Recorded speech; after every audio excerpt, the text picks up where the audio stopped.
Bismillah.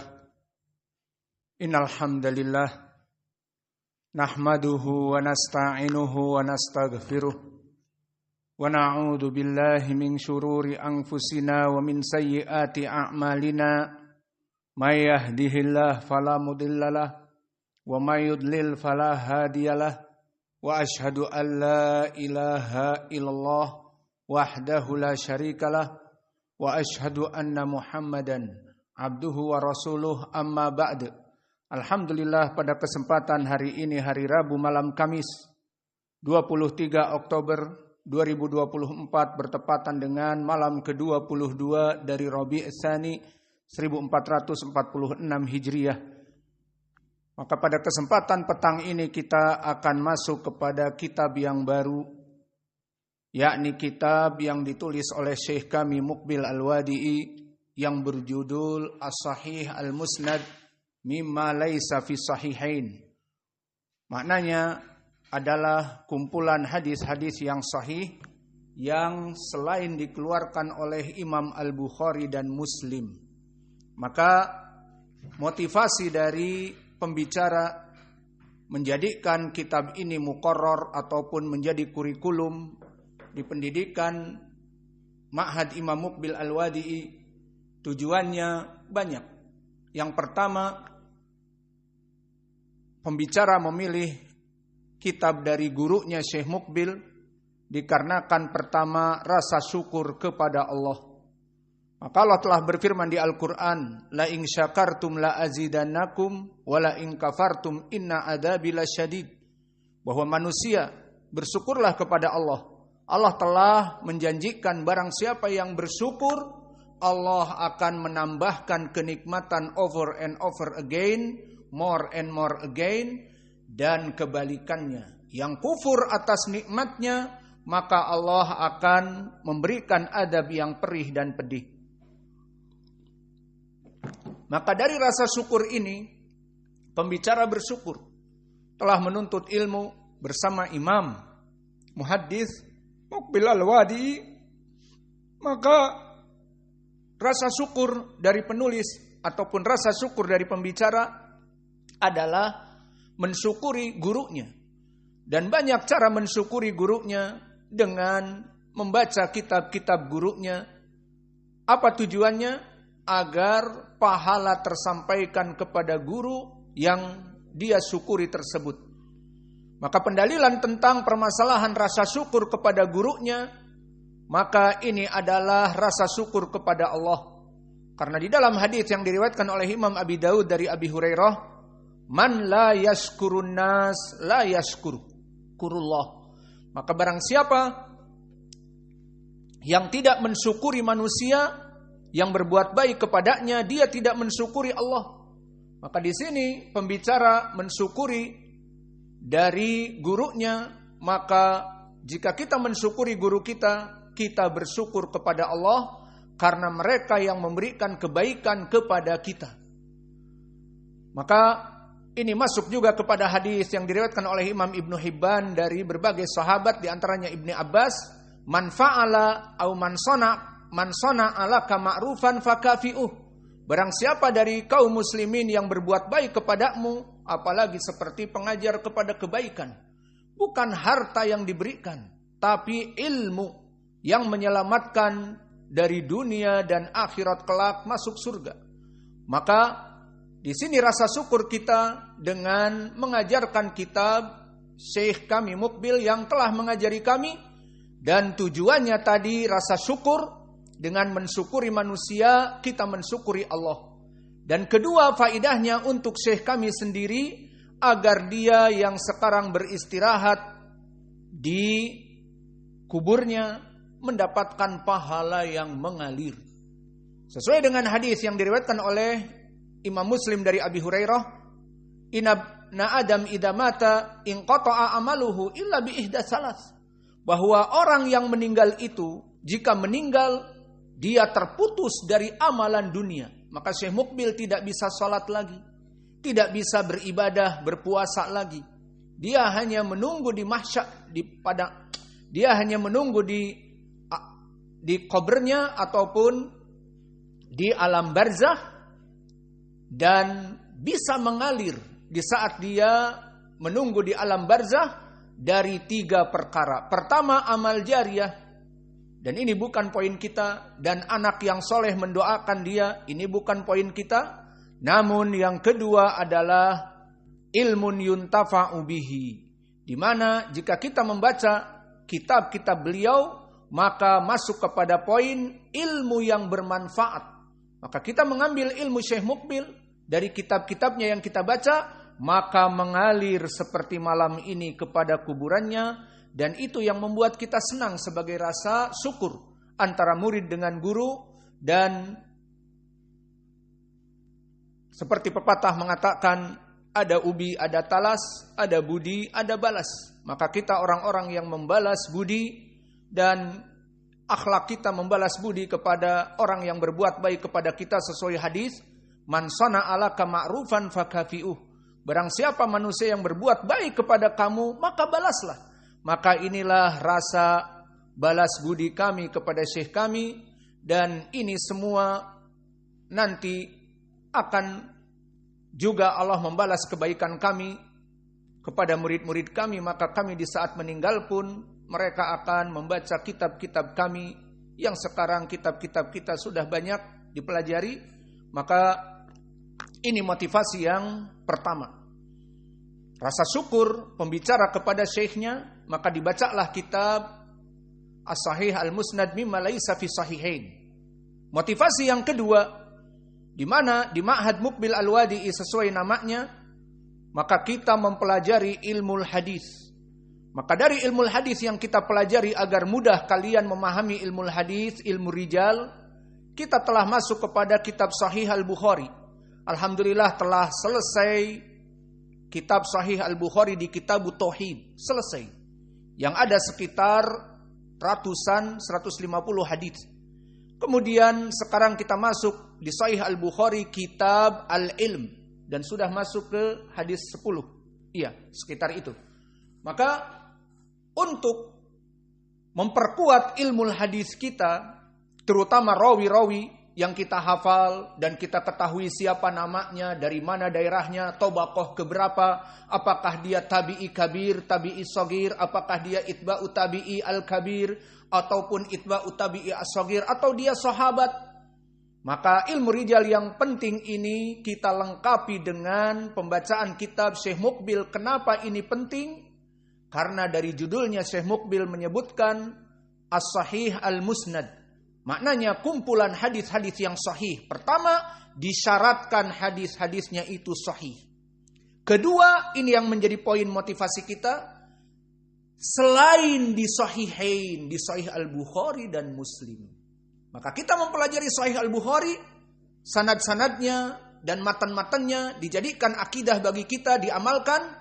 Dan di sini ada hadis-hadis yang dikumpulkan oleh Syekh yang bukan dikeluarkan Al-Bukhari dan bukan dikeluarkan oleh Imam Muslim, sehingga rawi-rawinya pun bukan dari rawi Al-Bukhari dan Muslim di antaranya.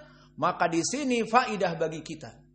Kenapa kita mempelajari kitab ini? Tadi motivasinya kita belajar Sahih kitab Al-Bukhari, dan sekarang kita belajar kitab yang disusun oleh Syekh kami Mukbil, kumpulan hadis sahih yang tidak dikeluarkan oleh Imam Al-Bukhari, tidak dikeluarkan oleh Imam Muslim, dan derajatnya sahih, diperiksa oleh beliau.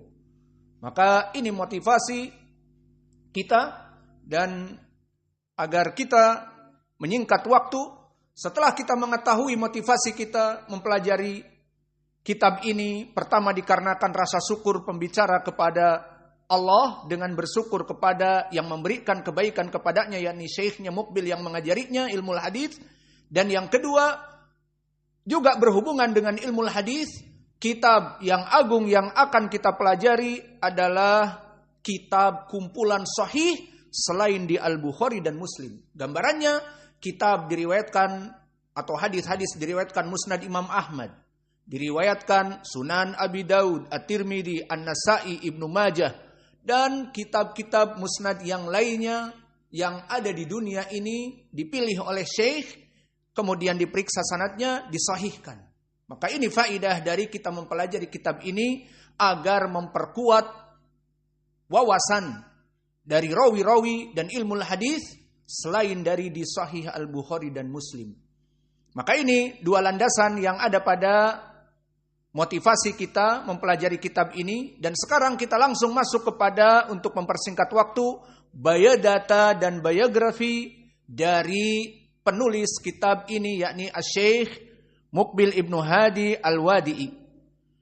Maka Syekh Muqbil ahadul ulama al-hadis alladhi istaharra dzikrahum fi asrina hada.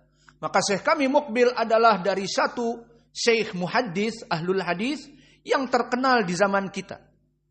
Maka wulida Syekh, dilahirkan Syekh fi qaryah min qura muhafadah Sad'ah fi shimal Yaman wa nasha'a biha. Dilahirkan Syekh Muqbil di Yaman Utara. Maka Yaman terbagi menjadi dua dari segi geografis, Yaman Utara dan Yaman Selatan. Dan Yaman Utara ibu kotanya Son'a, kota yang besar. Dan Yaman Selatan ibu kotanya Hadramaut dan kota yang besar juga. Aden juga. Faidan Ashimal wal Janub. Maka Syekh Muqbil dilahirkan fi qaryah min qura muhafadah Sa'dah, di qaryah yang bernama Dammaj. Maka kita belajar dulu di Institute Islamic of Dammaj. Kita belajar di Ma'had. Institut maknanya Ma'had. Ma'had Islam Dammaj, Sa'dah. Maka Sa'dah adalah provinsinya, adapun Dammaj adalah kabupatennya ataupun kecamatannya. Di sana tidak ada kecamatan, tidak ada jorong, pokoknya seperti itu alamat. Maka Sa'dah adalah provinsi Sa'dah dan Dammaj adalah desa tempat kelahiran Syekh kami Muqbil. Wa hababallahu ila Syekh Muqbil talabal ilmi min waqtin mubakkir. Fatalabal ilma ladai ulama baladihi Sa'dah wa kanu minaz Zaidiyah. Maka dulu Syekh Muqbil kecil, dia bukan orang yang tukang main-main, nganggur, begitu saja. Main HP seperti di zaman now, main game seperti di zaman now. Maka Syekh Muqbil dari kecil dia rajin belajar. Maka dia belajar agama di Sa'dah, belajar kepada orang-orang Az-Zaidiyah. Dan kelompok Az-Zaidiyah masuk kepada kelompok Syiah, namun tidak mengkafirkan Abu Bakar dan Umar dan yang lainnya seperti kelompok Ar-Rafidah yang ada di Iran. Maka mereka cara alamatnya kelompok Zaidiyah yang bukan Salafi dan Ahlu Sunnah, kita kelompokkan kepada kelompok bid'ah namun tidak mukafirah. Maka mereka adanya khusus. Apa adanya? Hayya ala khairil amal. Ada tambahan setelah hayya ala shalah, hayya alal falah, ditambah hayya ala khairil amal. Maka ini adalah kebid'ahan. Tidak ada di hadis yang sahih tambahan ini. Rekayasa dari mereka. Wa kadzalika di Iran, di tempat orang-orang Ar-Rafidah, mereka menambah dengan asyhadu anna aliyan waliyullah. Mereka adzan dengan tambahan aku bersaksi bahwa Ali waliullah, ditambah. Maka tambahan-tambahan dari kepala-kepala mereka, dari lisan-lisan mereka untuk tujuan menyebarkan kebid'ahan yang ada pada mereka, pada semangat. Maka di sini Syekh Muqbil belajar di Sa'dah seperti para pemuda-pemuda kecil belajar pertama kepada tangan Syiah kecil. Fadarasa alaihim ulumun nahwi wal lughah. Maka seperti biasa kayak kelompok ahlul bid'ah sufiyah, maka mereka sangat kuat ilmu lughahnya. Seperti di Indonesia, di mana-mana mereka hafal Alfiyah Ibnu Malik. Bahkan mahar li zawad angkahtuka bibinti, kata mudir pondok pesantren yang berbau seperti ini. Dengan hafalan alfiyahmu, setor hafalan alfiyah 1000 syair tentang nahwu, maka dapat perempuan dengan mahar ini. Maka begitupun di sini Syiah dari kelompok Az-Zaidiyah, maka mereka sangat kuat pelajaran nahwu dan lughah. Kenapa? Karena mereka tidak mau mempelajari akidah. Karena akidah mereka dalam keadaan salah. Maka mereka tidak mau mempelajari perkara-perkara yang menyebabkan, kata mereka, perpecahan ummah. Adapun kita mempelajari ilmu akidah, ilmu manhaj, ilmu sunnah, karena memang kita ahlu sunnah. Ini manhaj yang hak. Seperti yang kita pelajari Lamiyah Syekhul Islam, akidah Syekhul Islam, dan pernah kita membaca dengan Syekh kita juga waktu datang akidah Syekh Mukbil, dan pernah kita juga membaca akidah Syekh Mukbil. Maka akidah-akidah dipelajari. Seperti baru selesai kemarin Kitabut Tauhid karya Muhammad ibn Abdul Wahhab rahimahullah.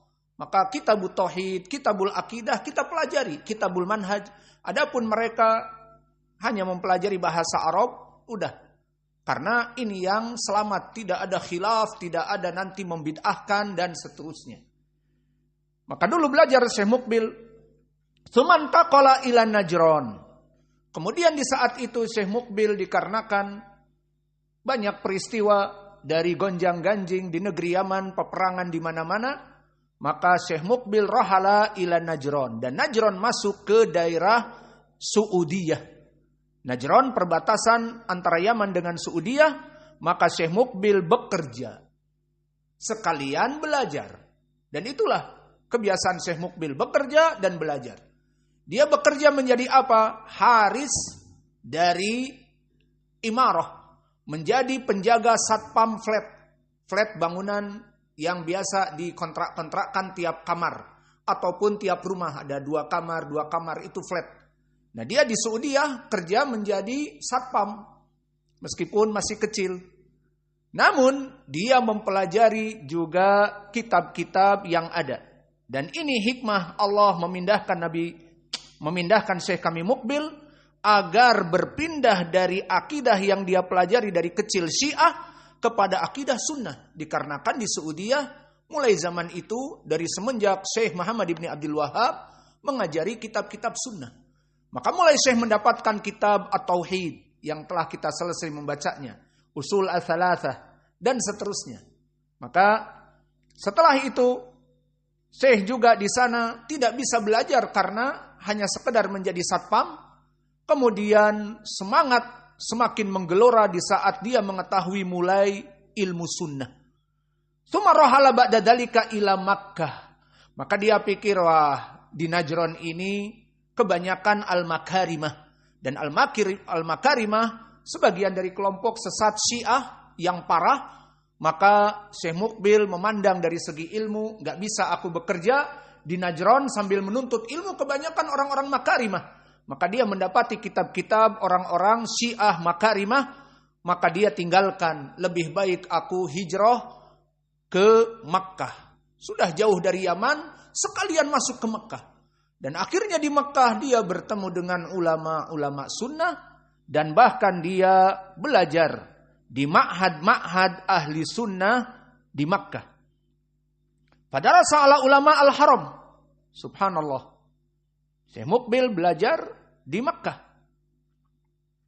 Waltahik bidaril hadis. Bidaril hadis di Makkah.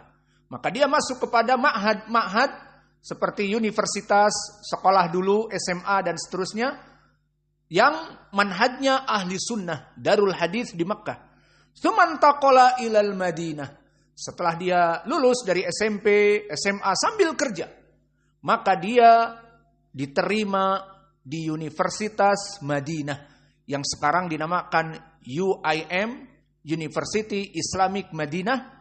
Wa darasa ala ulama'iha, dan dia belajar dengan ulama-ulama di sana di Jami'ah Islamiyah. Wa nala minha darajah magistir fi ulumil hadis. Maka Syekh belajar sampai mendapatkan gelar-gelar S2 dan S3 atau S2 dalam 2 mata pelajaran, 2 fakultas. Wa kanat arisalah allati qaddamaha linaili hadhihi syahadah hiya dirasah wa tahqiq kitab al-ilzamat wa tatabbu lidaruqutni. Maka kitab dari magisternya dan juga kitab dari doktorahnya adalah kitab Ilzamat, Tatabbu wal Ilzamat, kitab Ad-Daruqutni yang ada sekarang di maktabah dicetak dengan tahqiq Mukbil Al-Wadi'i. Maka ini hasil karya beliau dari karya tesis doktoralnya. Tsumma raja'a Syekh ilal Yaman fa'ada ila qaryatihi. Kemudian setelah itu Syekh pulang ke kampung, turun gunung. Maka dia turun gunung untuk berdakwah. Fabada ayad'u ila sunnah wa yu'allimuhan nas wa laqiya fidalika laqiya minal ada wa sabara hatta dha'a sayyatahu wa arafahun nas wa rahala ilaihi tulabil ilm min dakhil Yaman wa min kharijiha.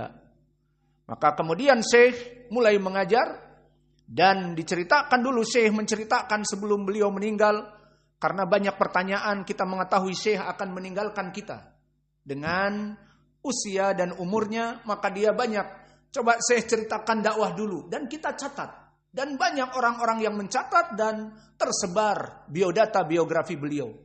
Maka disebutkan bahwa dari adiyah, dan ini selalu ada, dari permusuhan orang-orang yang memusuhi dakwah beliau, baik yang notabene bukan dari ahlu sunnah seperti Asyiah, Ar-Rafidah, dan notabene yang sunnah, yang mengatakan kepada Syekh Mukbil terlalu keras seperti orang-orang Ikhwanil Muslimin, seperti kelompok Az-Zindani yang ada di zamannya, maka mereka musuh-musuh sunnah.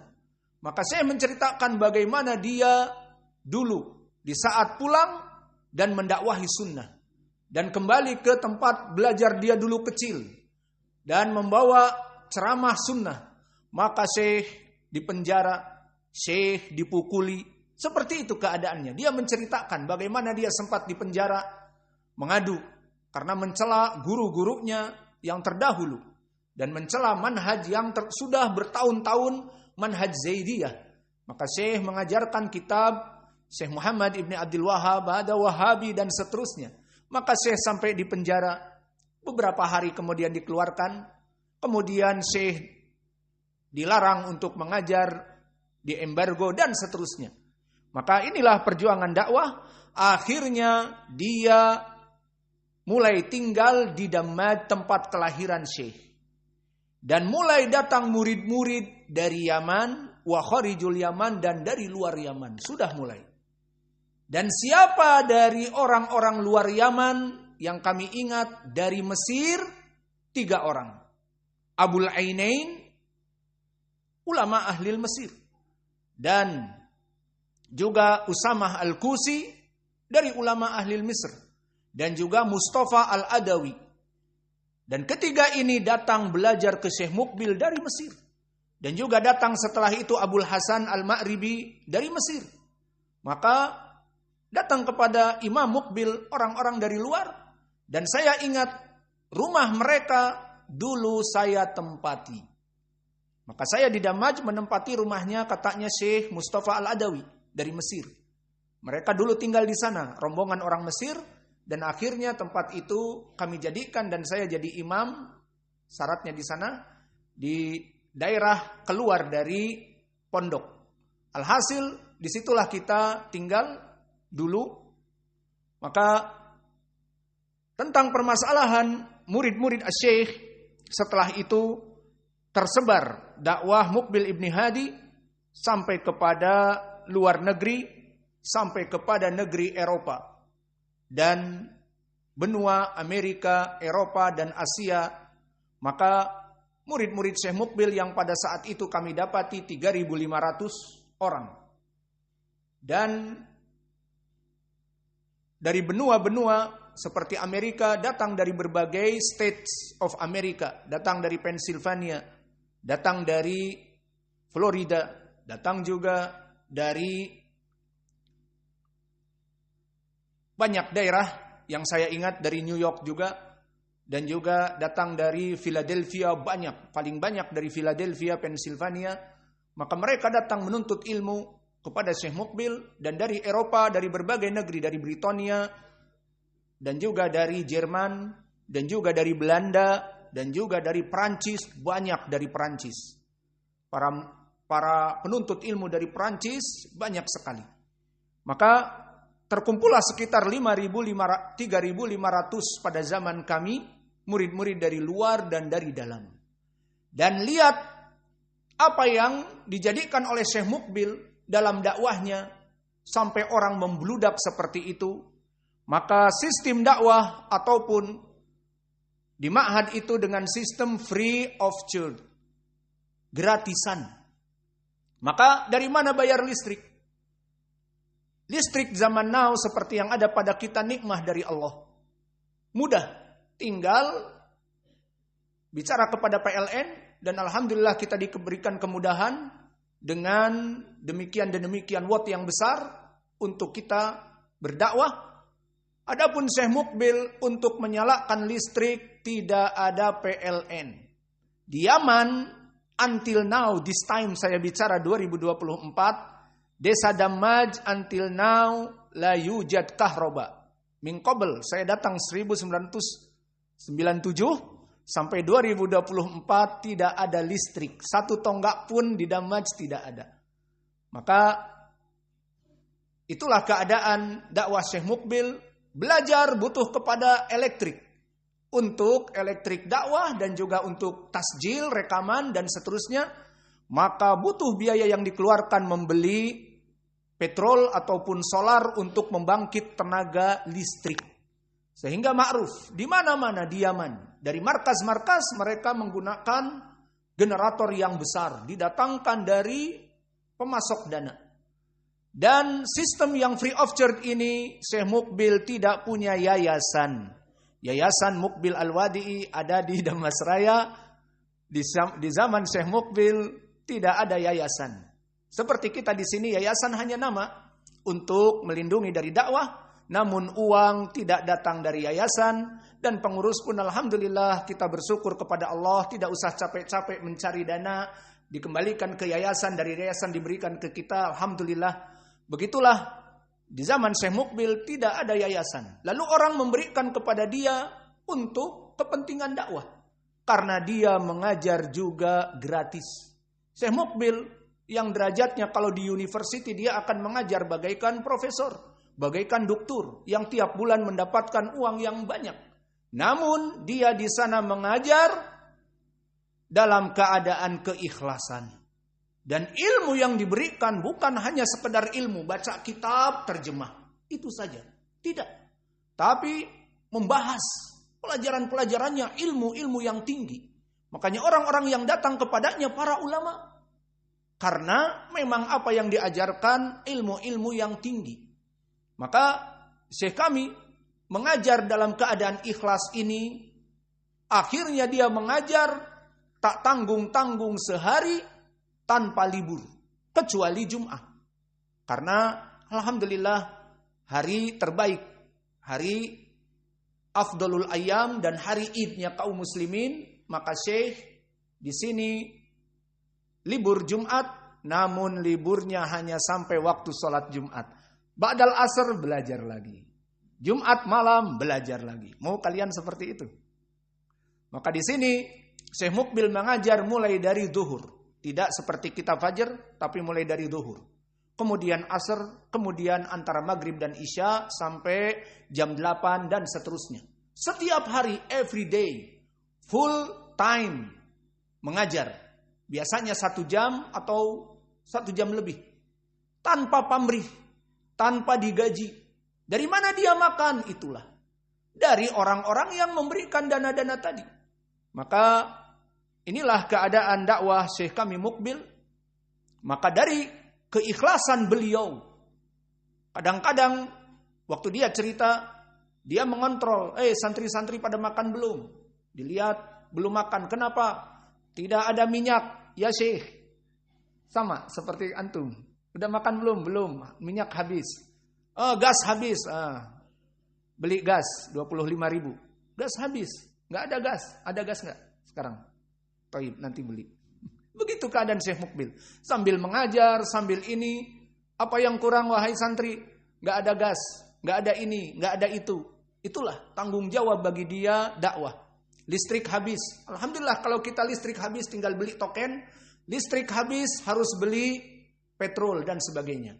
Maka terus menerus berdakwah seperti itu Allah bukakan damai dari segi fasilitas jaya raya, kaya raya. Karena apa? Karena orang-orang mempersaksikan di mana ikhlasnya Muqbil bin Hadi dalam berdakwah.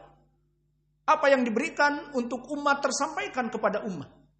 Maka akhirnya kami datang di sana setiap bulan Hijriah akhir-akhir tanggal 27, 26. Kebanyakan para pekerja PNS kantong kering, iya. Pada pusing, aduh uang tinggal cepek, tinggal 100, masih 5 hari lagi, tanggal 25, gajian kapan? Syekh Muqbil tidak, tanggal 27 sebelum bulan baru, datang kontainer-kontainer yang kita lihat dari pembawa batu bara, yang 3 ton, 5 ton, datang, kita kaget, Masya Allah, apa ini? Makanya sebelum-sebelumnya itu, Syekh mengosongkan, membuat bangunan-bangunan khusus seperti kamar-kamar kita sakan besar. Ini apa ini? Untuk apa? Gudang. Maka datang kontainer membawa beras. 1 kontainer, 3 ton beras. Disimpan di gudang. Besoknya atau nanti duhur datang lagi bawang bombay. Dan juga full fasolia, makanan orang Yaman. Dari kacang-kacangan bertonton, dan begitu pun minyak goreng bertonton, dan juga terigu, tepung bertonton, maka penuh bagaikan orang-orang yang menimbun bahan-bahan untuk dijual dan dibagikan. Maka di sana penuh. Itu kemana larinya? Sebelum 1 bulan sudah kosong. Jangankan 1 bulan. Tanggal sekitar 10-an Hijriah sudah kosong. Kenapa? Dibagi-bagikan oleh Syekh Muqbil. Barang siapa yang sudah menikah, diberikan uang 3.000 rial Yaman. Dulu 3.000 rial Yaman pernah kami menghitung sekitar $30. Lumayan. Kalau sekarang $100, anggap saja 1.500.000. Nah, $30 berapa? Cepat dibagi. 1.500.000 dibagi 50 berapa? 300.000. Iya, baik. Dapat uang 300.000. Dapat full fasolia, beras, minyak, bla bla bla. Semua ada daftarnya. Si Said baru nikah. Baru si Said nikah dapat itu semua. Baru berapa bulan kita lupa. Mungkin 6 bulan nikah lagi dengan Amerika. Dapat lagi tambahan. Alhasil semua orang di sana yang menikah mendapatkan uang dan mendapatkan biaya. Maka di sini alhamdulillah kita mulai kecil-kecilan, ada santri yang sudah menikah, alhamdulillah ada rumah, alhamdulillah beras makan bersama, alhamdulillah cukup buat hidup. Alhamdulillah. Ini baru 1, nanti ada 2, 3, 4. Mudah-mudahan dan nanti insya Allah akan datang Ustadz Adi mungkin. Kita memikirkan juga untuk makan dia berapa. Kita juga akan bangunkan rumah. Seperti itu dakwah yang ikhlas untuk Allah. Maka dulu Syekh Muqbil berdakwah seperti itu. Akhirnya 3.500 dari murid-muridnya yang bujangan makan. Tanpa ada biaya. Dan yang sudah menikah diberi uang untuk hidup. Gak usah lagi bekerja dan sebagainya. Tidak diharamkan sih. Banyak dari mereka buka usaha karena 300.000 tidak cukup 1 bulan. Namun alhamdulillah bagi mereka orang-orang yang memikirkan hanya belajar cukup 300.000 ditambah beras, ditambah minyak, ditambah gas. Kalau gas dulu kita membeli, nggak ada juga gas. Dikasih satu-satu gas, susah dari mana. Tapi dari uang 300 untuk membeli gas. Al-muhim itulah dari dakwah Syekh kami Muqbil sampai meninggal beliau. Maka terus menerus kenikmatan yang ada. Kesimpulannya dari mana dakwah yang free of charge ini, yang gratisan ini kok bisa bahkan memberikan orang-orang 3.500 makan, baik yang menikah ataupun yang masih jomblo, karena keikhlasan beliau dan karena amanah beliau. Kalau beliau memasukkan uang-uang untuk memperkaya diri sendiri, maka beliau mungkin tidak akan diberkahi seperti itu. Maka di sini, alhamdulillah, dakwah beliau sangat diketahui bagaimana dakwahnya Syekh rahimahullah. Kemudian Kita tutup dari pembukaan tentang biodata Syekh dengan sana al-ulama fi zamanihi ala Syekhina Muqbil. Kita tutup biodata dan biografi dakwah Syekh Muqbil yang panjang kisahnya, kita ringkas dengan pujian-pujian para ulama yang hidup di zamannya dari ulama-ulama Ahlus Sunnah. Kita ambil yang pertama, misalnya yang paling tua, Asy-Syaikh Abdul Aziz Ibnu Baz, yang mana dia orang yang buta. Allah mengambil matanya, namun Allah membuka mata hatinya. Maka dia dijadikan oleh kerajaan Saudi sebagai mufti dan dia buta. Dari mana ilmunya? Ilmunya Allah yang memberikan dan kerajinan dia tentunya. Maka dia hafal hadis-hadis. Kalau Al-Quran sudah jelas. Dan menghadirkannya di saat berfatwa Al-Quran qala ta'ala wal hadis. Dan bahkan pernah kami mendengar di dalam kaset bagaimana Syekh mengajar Sunan Abi Daud. Kemudian disebutkan di Sunan Abi Daud halaman demikian, mujalad demikian. Ada yang nyeletuk dari orang yang baru datang, tidak tahu siapa Syekh bin Baz, orang buta. Enggak ya Syekh, di mujalad sekian, enggak halaman yang kamu sebutkan. Allah di mujalad misalnya jilid kedua halaman 340 itu ucapan ada di situ. Enggak ya Syekh, ambil kitabnya. Diambil sama muridnya, dibuka. Iya benar. Kamu dari mana? Ngarang aja. Maksudnya di sini bahwa dia tahu kitab yang dia baca Sunan Abi Daud dia syarah tanpa melihat di kitab Sunan Abi Daud mujalad kedua halaman 320 pas dibuka memang itu halamannya. Lihat, tahu halaman. Sekarang kita yang matanya belotot, saking belototnya besar, bundar, kayak mata-mata orang Arab, kayak mata-mata sapi. Apakah kita tahu mujalad-mujalad? Di kitab ini, jilid kedua, halaman sekian. Tidak hafal dan mungkin tidak peduli. Yang penting di kitab anu, sudah. Maka Syekh Ibnu Baz dijadikan oleh Allah sebagai ayat min ayatillah. Ayat tanda keagungan Allah. Maka Syekh Ibnu Baz dijadikan oleh pemerintah Saudiyah, pengagungan atasnya ketua mufti. Kalau sekarang ketua MUI. Namun di sana mufti-mufti ahli sunnah.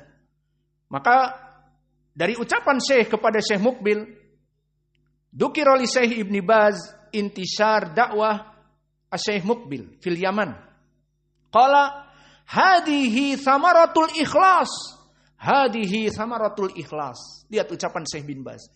Dakwahnya dia bisa sukses seperti itu sampai ribuan orang datang kepadanya dari berbagai negeri karena ikhlasnya dia. Maka please mulai dari sekarang mari kita perbaiki ikhlas. Kita ikhlas, kita dakwah, capek-capek mengajar dan terus-menerus mengajar, ikhlaskan untuk Allah. Maka nanti kita akan diangkat derajatnya oleh Allah. Maka didengar oleh Syekh Ibnu Baz bagaimana dakwah di Yaman yang gencar, yang banyak orang datang kepadanya dan ilmunya tidak tanggung-tanggung. Keluar dari Yaman, berdakwah di tempatnya menjadi syekh. Maka masyayikh Yaman sekarang yang membuka ma'had-ma'had di mana-mana dan kelak para santri kita belajar di sananya min samarati dakwah Muqbil Al-Wadi'i. Dari samarah, dari buah dakwah beliau. Di mana-mana membuka pondok pesantren di Yaman dan di berbagai negeri seperti di Indonesia yang banyak, maka semuanya dari samarah dakwah Muqbil Al-Wadi'i, dari keikhlasannya. Maka ini ucapan Imam Ibnu Baz. Dan juga berkata Muhammad Al-Adani, akhbarani Al-Akh Al-Fadil Abdurrahman Al-Aslani, ahadu tulab al-jami'ah al-islamiyah fil Madinah. Dahabtu ila Syekh Ibn Baz faqultu lahu uridu minka ya Syekh tazkiyah lil jami'ah al-islamiyah. Maka datang seseorang, dia ingin meminta tazkiyah. Ini mungkin di zaman dulu orang yang ingin belajar di jami'ah islamiyah bisa mendapatkan kemudahan dengan minta tazkiyah dari Syekh bin Baz. Tidak tanggung-tanggung kepala MUI misalnya dari Syekh bin Baz mentazkiyah dia, memberikan rekomendasi kepada dia. Maka dia datang, ya Syekh, maksudnya Syekh bin Baz, uridu minka tazkiyatan lil jami'ah islamiyah. Aku meminta kepada kamu mentazkiyah aku, merekomendasi aku agar aku belajar di jami'ah islamiyah. Mada qala Syekh, min aina anta? Dari mana kamu datang? Qala minal Yaman. Dari Yaman ya Syekh. Apa kata Syekh? Indakum Syekh Muqbil. Hada rajul a'lam minni muhaddis idhab ilaih. Maka padamu ada Muqbil Al-Wadi. Dia muhaddis, lebih pandai daripada aku dan dari orang-orang yang di jamiah. Pergi ke dia. Apalagi gratis dan sebagainya. Maka ini ucapan Syekh Ibnu Baz rahimahullah. Dan begitupun ucapan Syekh yang ada di sana Al-Faqih Muhammad Ibnu Saleh Ibnul Utsaimin.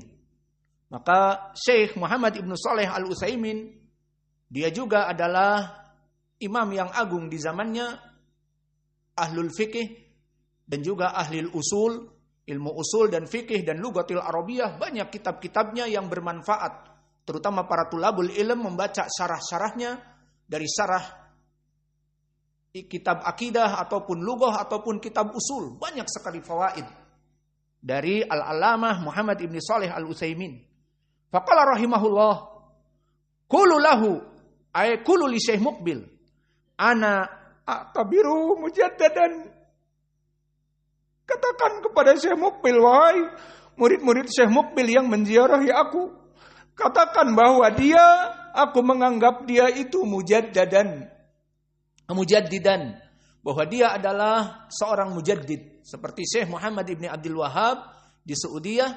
Maka Syekh Muqbil mujaddid, maknanya mujaddid itu pembaharu dakwah. Dulu di zaman dia, sebelum dia menjadi alim ulama dan mengajar di Dammaj, di Sa'dah, Yaman di utara dipenuhi oleh Syiah, Zaidiyah dan Rafidhah. Di Yaman selatan dipenuhi oleh As-Sufiyah. As-Sufiyah fi Hadramaut fi Tarim, dan juga fi Aden wa haulah al-Ishtirakiyah, kelompok komunis. Maka di Yaman qabla al-Muqbil, Ishtiraki, Sufi, wa kadzalik Syi'i, Zaidiyah, bal Rawafid milian. Kemudian didatangkan oleh Allah orang ini dan mendakwahkan tauhid dan mendakwahkan sunnah. Akhirnya datang berbondong-bondong tadi 3.500. Akhirnya dia mendakwahkan sunnah, diikuti oleh sekarang murid-muridnya yang banyak, membuat pondok-pondok pesantren di mana-mana di Yaman. Maka dia menjadi pelopor sunnah. Maka dikatakan oleh Syekh, ana a'tabiruhu mujaddidan. Dia adalah pelopor dari dakwah ahlu sunnah di Yaman. Sebelum dia tidak ada dakwah sunnah, setelah dia menyebar dakwah sunnah. Maka berapa besar pahala beliau. Hanya satu saja muridnya mengajar. Seperti kita di sini, kita mengajar kitabnya, mengalir kepadanya pahala. Berapa dari murid-murid yang di Yaman dan berapa ratus dan berapa ribu dari murid-muridnya ya di Yaman, seperti di Fius, yang belajar di sana katanya ribuan. Maka berapa pahala dari Syekh Muqbil di saat para penuntut ilmu belajar.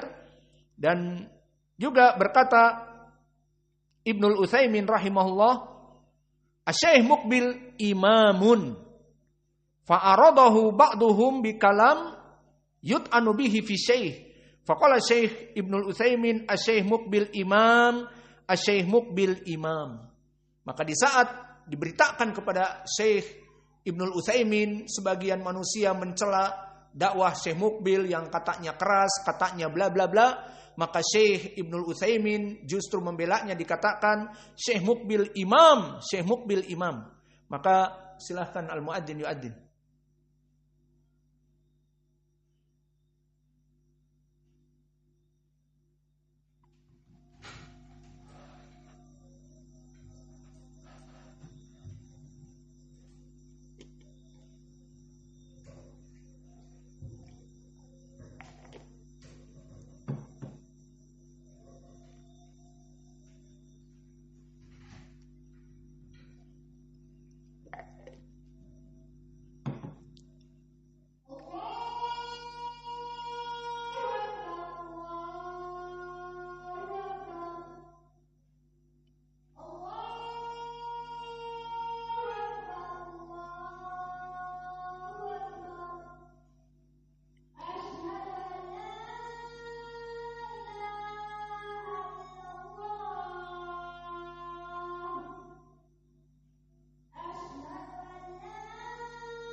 La ilaha illallah.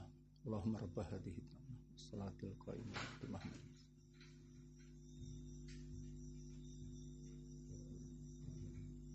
Bismillah, masih dari biodata dan biografi Syekh kami Mukbil, dan kita tutup dengan ucapan Al-Imam di zamannya Muhaddis Nasiruddin Al-Albani rahimahullah. Maka dari ucapan Syekh Mukbil atau Syekh Al-Albani kepada Syekh Mukbil yang masyhur adalah pertanyaan yang dulu kami dengar juga, pertanyaan dari Abul Hasan Al-Ma'ribi, muridnya Syekh Mukbil kepada Syekh Al-Albani. Disebutkan oleh Syekh Abul Hasan, wahai Syekh Al-Albani, dua orang alim di zaman ini, pertama Syekh Mukbil dan Syekh Rabi Ibnu Hadi Al-Madkhali, itu banyak dari kaum muslimin yang mencelaknya bahwa dakwahnya terlalu keras, bla bla bla. Maka apa nasihatmu wahai Syekh? Lihat apa ucapan Syekh Al-Albani kepada Syekh Mukbil dan juga kepada Syekh Rabi. Kebetulan dua syekh ini yang ditanyakan. Fahaula alladhi yantakiduna li syaikhain, ay Syekh Al-Madkhali wa Syekh Mukbil Al-Wadi'i. Maka mereka orang-orang yang mencela dua syekh, Syekh Mukbil dan Syekh Rabi Al-Madkhali. Adapun Syekh Mukbil ma'ruf sudah meninggal, adapun Syekh Rabi masih ada dan usianya Allah panjangkan, sekarang 80 tahunan lebih. Mereka orang-orang yang mencela kedua syekh ini, imma jahilun fayu'allam. Pertama, imma dia dalam keadaan bodoh dari sunnah, maka ajari dan suruh belajar. Jangan sembarangan ngomong. Wa imma sahibu hawa. Atau yang kedua, dia pengikut hawa nafsu. Dari kelompok-kelompok yang sesat, marah di saat Syekh Mukbil mencela kelompok Ikhwanil Muslimin, ataupun kelompok Jama'atut Tabligh, ataupun kelompok As-Sufiyah, ataupun kelompok Syiah, maka mereka marah. Akhirnya dengan hawa nafsunya mereka mencela. Maka kata Syekh yang kedua, kalau tadi orang itu jahil, tidak tahu dakwah sunnah, maka ajari dan belajar, menuntut ilmu kepada ahlu sunnah, sehingga tahu bagaimana kedudukan dua syekh ini. Atau yang kedua, dia pengikut hawa nafsu dari kelompok-kelompok yang bukan sunnah. Maka fayusta'ad billah min syarrihi. Maka kita meminta perlindungan kepada Allah dari keburukan pemikirannya. Wa natlubu minallah imma an yahdiyahu wa imma an yaqsimu dhahrah. Dan ucapan yang kedua dari Syekh Al-Albani untuk Syekh Mukbil, di mana dia berkata, dan sumber-sumber ini kita ambil dari kaset-kasetnya Syekh Al-Albani dari Silsilah Huda wan Nur. Ini yang paling banyak. Maka ada suara dan sekarang ada juga di YouTube banyak. Maka berkata Syekh Al-Albani rahimahullah, ansahukum jami'an bitolabil ilmi syar'i. Maka dia mengatakan kepada murid-muridnya di Urdun, di Jordan, dan untuk umum ceramah ini, kami menasihati kalian wahai para penuntut ilmu untuk belajar. Faqalu lahu aina ya Syekh, belajar kemana wahai Syekh? Faqala hunaka fil Yaman li akhina asy-Syekh Mukbil Ibn Hadi Al-Wadi'i ma'had yudrasu fihi binafsihi fa'ansahukum bidhihab ilaihi wala tasawwafu fa inna at-taswif minasyaiton. Maka disebutkan, di mana ya Syekh kamu menasihati kami untuk belajar menuntut ilmu? Kami dengar di sana di Yaman bahwa Syekh mempunyai ma'had dan dia mengajar dengan dirinya sendiri di ma'had itu. Maka saya menasihati kalian untuk mendatangi dan belajar dengannya. Maka ini tertulis juga di silsilah As-Sahihah, bahwa antum bisa melihat kitab Syekh Al-Albani, di antaranya kitab silsilah As-Sahihah, lihat nomor 2810. Di situ tertulis ujian dia kepada Syekh Mukbil. Dia katakan di hadis nomor 2810, berkata Syekh Al-Albani, wa bihadihil munasabah aqulu qawla sahibina Asy-Syaikh Mukbil bin Hadi fi tarjihihi li hadis Ibnu Katsir. takhrijihi fi takhrijihi li hadits Ibnu Katsir. Maka di silsilah as-sahihah Syekh Al-Albani memuji Syekh Muqbil dari ucapannya bahwa dia memilih ucapan Syekh Muqbil seperti tulisan dia di Takhrij Ibnu Katsir. Dan begitu pun di silsilah as-sahihah nomor 2829 berkata Syekh Al-Albani, wa kadzalika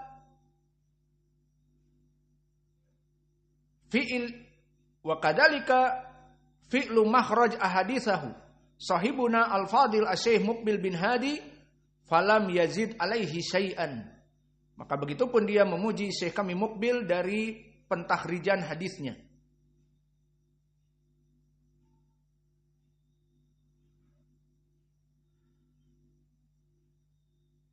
Maka ini ucapan Al-Imam Al-Albani, maka mungkin masih ada ucapan-ucapan imam yang lain. Mungkin kita tutup dengan Syekh Rabi Ibnu Hadi Al-Madkhali yang masih hidup.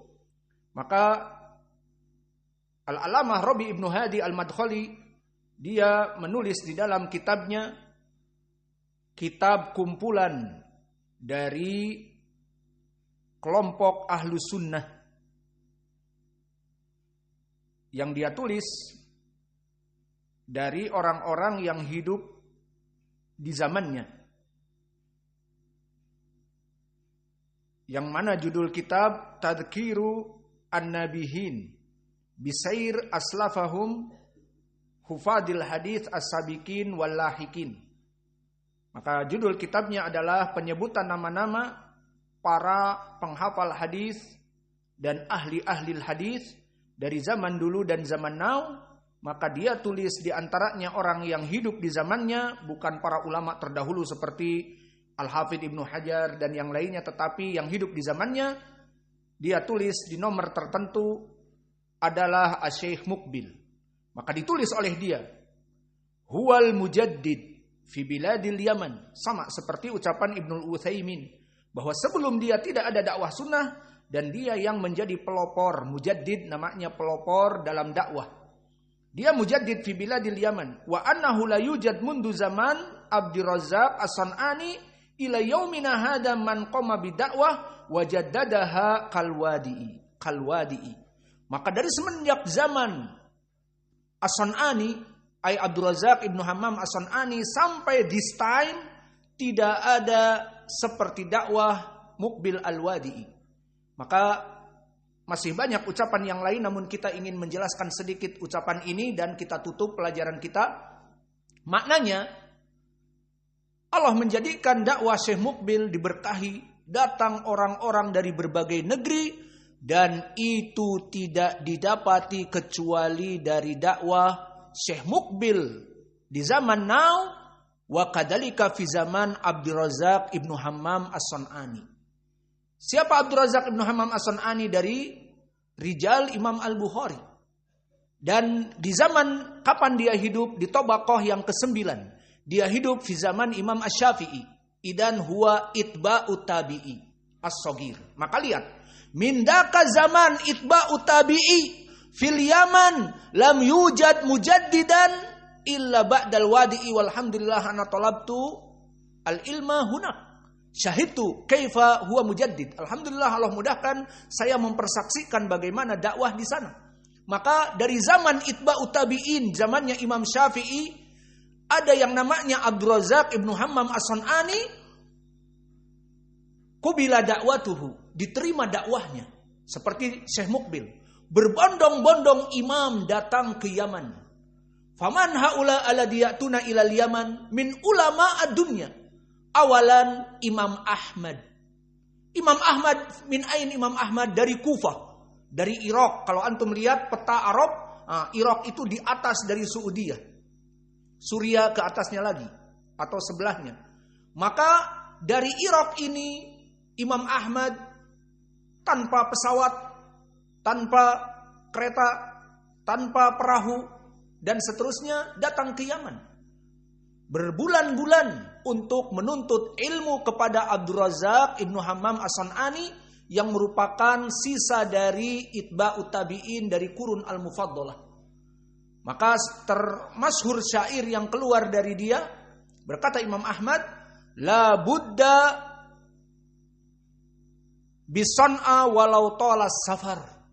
Maka harus aku datang ke Son'a, ibu kota Yaman, untuk bertemu dengan Abdurrazzaq As-San'ani, karena dia alim ulama pada zamannya. Dia di atas derajat Imam Ahmad dari segi usia. Maka Imam Ahmad belajar kepadanya. Maka lihat dari Irak ke Yaman. Maka sampai dia menyebutkan la budda min Son'a walau tolas safar. Maka harus aku ke Son'a walaupun the long trip, perjalanan yang jauh dan panjang. Dan qadarallah kama dzukira fi tarikh wasala ila Son'a wa Abdurrazzaq haj au umrah. Sampai di Son'a, Abdurrazzaq dalam keadaan haji atau umroh. Menunggu berbulan-bulan, karena haji dan umroh di zaman now mungkin 2 pekan, paling banyak 1 bulan sampai. Adapun meskipun dari Makkah ke Son'a tidak begitu jauh seperti dari Irak, maka harus menunggu karena perjalanan menggunakan onta atau menggunakan keledai. Maka menunggu Imam Ahmad kedatangan Abdurrazzaq yang sudah jauh-jauh, seperti itu keadaan dulu. Maka datang kepadanya Imam Ahmad. Rohala ilaihi imamud dunya ka Ahmad wa Ishaq ibn Rahaweh. Siapa Ishaq ibn Rahaweh? Imam agung di zaman Imam Ahmad. Dia korinnya Imam Ahmad. Dari mana? Dari Iran. Coba lihat Iran, sebelahnya Irak. Dari sana dia berjalan ke Son'a. Dan juga dari ulama ad-dunya, Ali ibn al-Madini, gurunya Imam al-Bukhari, yang mana dia dilakobi dengan the Rattlesnake Snake, Hayatul Wadi, ular derik padang pasir yang menakutkan. Ilmunya sangat kuat. Belajar, yatlubul ilm inda Abdurrazzaq. Wa kadalika Ar-Razian, Abu Hatim Ar-Razi, Abu Zur'ah Ar-Razi, datang ke Yaman. Dari mana Ar-Razi? Dari Naisabur. Dan Naisabur itu sekarang dari negeri-negeri yang masuk kepada Rusia. Maka mereka datang kepada Yaman di penghujung dari Jaziratul Arab. Maka ulama dunya yarhaluna ila Son'a au ila Yaman. Wa ba'da dzalik, setelah itu dari zaman itba'ut tabi'in sampai 1990-an berdakwah Syekh Mukbil, datang manusia-manusia ke Yaman. Dan kita mempersaksikan bagaimana Allah membuka para penuntut ilmu ke Yaman. Dan subhanallah, ini seperti ucapan Imam Ibnu Baz, hadihi thamaratu al-ikhlas, bahwa ini adalah dari keikhlasan beliau. Maka inilah dari biodata dan biografi Syekh kami Mukbil. Sebelum kita masuk kepada kitab, maka tadi kami sebutkan motivasi kita belajar kitab ini telah kami sebutkan. Dan sekarang biodata dan biografi yang singkat pun telah kami sebutkan. Maka sebelum kita tutup, faidah yang paling besar adalah jika kalian ingin berdakwah sukses, ikhlas untuk Allah. Janganlah kita membuat ma'had untuk misalnya mendapatkan uang. Dan beda, di mana di sana banyak ma'had-ma'had yang tujuannya untuk mendatangkan uang. Yang paling penting punya yayasan, kemudian dari yayasan itu proposal. Maka mereka lebih mementingkan bangunan-bangunan, maka bertingkat-tingkat di sana, ada 2 tingkat, di sana 2. Ini untuk apa? Ini untuk sakan pria, itu untuk sakan putri. Masya Allah, tingkat-tingkat, iya. Terus mana masjidnya itu? Masjidnya kecil, nggak apa-apa, masjid kecil, yang penting bangunannya besar untuk sakan. Ternyata setelah jadi, maka dibuka pendaftaran. Saat orang mau masuk pendaftaran, maka uang bangunan, karena tadi bangunannya mewah, 23 juta. Uang bulanan SPP 1.500.000. Uang bla bla bla 1 juta demikian, 2 juta demikian, dan seterusnya. Kemudian setelah itu, kalau naik kelas, ada uang pendaftaran yang jutaan juga. Maka lihat bagaimana proses dari dakwah yang memang tujuannya untuk menjual dari properti-properti seperti uang bangunan dan sebagainya, maka di sana ada ma'had-ma'had yang free of charge, yang mungkin ustadznya saking laparnya tidak mempunyai beras di rumah dan pusing dari teriakan-teriakan istri dan anak-anaknya, nggak ada beras, mau makan apa? Ngajar aja terus. Ya apa yang diperbuat? Kita nggak ada lagi, dari mana? Al-muhim itu semua alhamdulillah dengan tujuan keikhlasan seperti ini, dan dulu Syekh Mukbil seperti itu, maka Allah berikan dunia. Maka dunia ini mudah ya ibadallah. Selama kamu mempunyai Allah, dan Allah telah menjanjikan in tansurullah yansurkum yutsabbit aqdamakum. Barang siapa yang menolong Allah dengan dakwah, Allah akan menolong kalian dan menjadikan asas-asas pondasi kalian menjadi kuat. Maksudnya Allah mengkaya rayakan, jaya rayakan kalian. Dan inilah yang kita lihat bagaimana dakwah Syekh Mukbil yang ikhlas. Maka Allah mudahkan di hati-hati manusia datang ke tempat Mukbil. Yang mentazkiyah bukan sembarangan. Syekh Al-Albani, ayo kami nasihatkan kalian belajar di Yaman. Syekh Ibnu Baz, di saat datang orang ingin belajar di Saudiah, kamu dari mana? Dari Yaman. Pergi ke Yaman. Di Yaman ada alim ulama lebih pintar daripada kita. Ngapain kamu datang ke sini? Dan juga disebutkan dia mujaddid, seperti Ibnu Utsaimin mengatakan orang ini pelopor dakwah. Maka ini yang bisa kita petik. Dan Allah berfirman, fa'tabiru ya ulil absar. Dari hikmah-hikmah yang ada, ambillah. Wahai orang-orang yang berakal, untuk dijadikan lecutan bagi diri kita. Bahwa permasalahan dakwah itu yang bisa menjadikan sukses adalah keikhlasan. Ikhlas untuk Allah, wallah.